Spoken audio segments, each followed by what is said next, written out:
अज्ञात अज्ञात का दुश्मन बनाता है। Amazing amazing lines.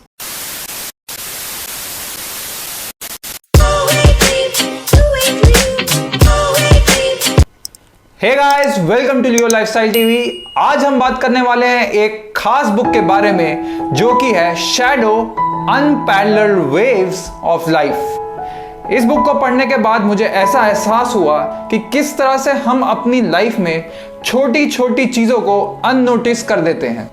युंग यांग जो कि एक बुद्धिज्म का कॉन्सेप्ट है, इस बुक में कहीं ना कहीं मुझे उस कॉन्सेप्ट की याद दिलाई।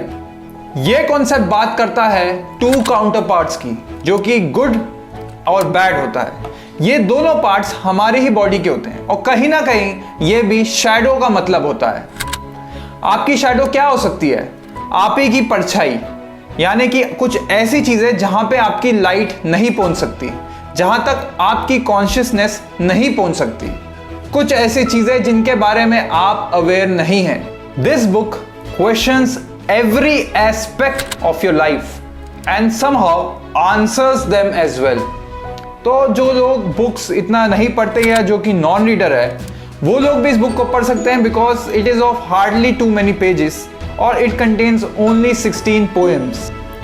तो बेसिकली ये जो डिफरेंसेस हमारे अंदर होते हैं, इन दो डिफरेंसेस को इस बुक में बहुत ही अच्छी तरह से समझाया गया है पोएम्स के द्वारा। इस बुक में टोटल 16 पोएम्स हैं। अब मैं 16 पोएम्स तो नहीं पढ़ सकता यहाँ पे, इस वीडियो में टाइम कंस्ट्रेंट भी होता है, लेकिन मैं अपनी कुछ फेवरेट लाइंस ज़रूर बताऊंगा आपको इस बुक में से। एक बात और जो कि मुझे इस बुक में अच्छी लगी वो ये थे कि जनरली जब हम पोएम्स पढ़ते हैं तो उनको पढ़ने के बाद हम अपने आप से सवाल पूछते हैं कि इसका मतलब क्या था, लेकिन इस बुक में मुझे ऐसा कुछ महसूस नहीं हुआ। जब मैंने पोएम्स पढ़ी तो मुझे रियलाइज़ हुआ कि वो क्या कहना चाहते हैं। काफ़ी सिंप्लिसिटी और आसानी से ऑथर ने अपनी सारी बातों को समझाया।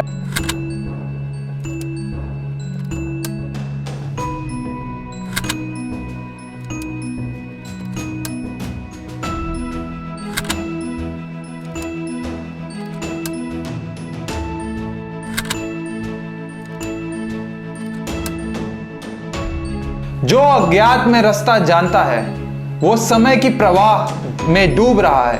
अदृश्य अपने आप अदृश्य को दुश्मन बना रहा है।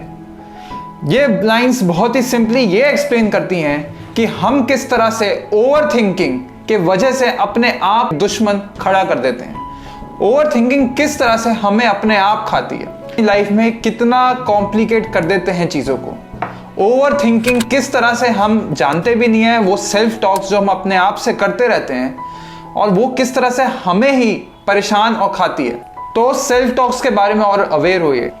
सेल्फ टॉक्स कई बार अनकॉन्शियस भी होती है, आदमी अपने आप से बात करने लग जाता है, लेकिन वो ये नहीं जानता कि किस तरह से हम अपने अगेंस्ट ही एक बहुत बड़ा मॉन्स्टर खड़ा कर रहे हैं। खासकर ये लाइन, अज्ञात अपने आप अज्ञात का दुश्मन बनाता है, ये कहीं ना कहीं बहुत डीपली हिट करती है।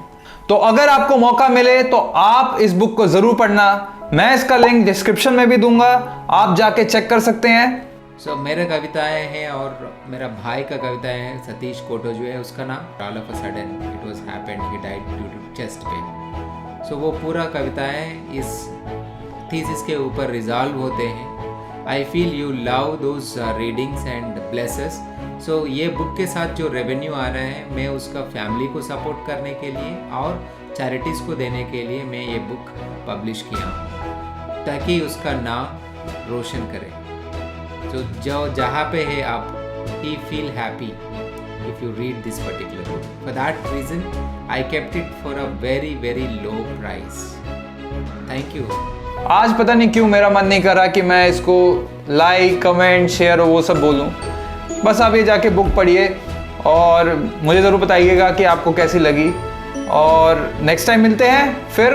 Until next time, stay healthy, stay fit, stay Leo lifestyle.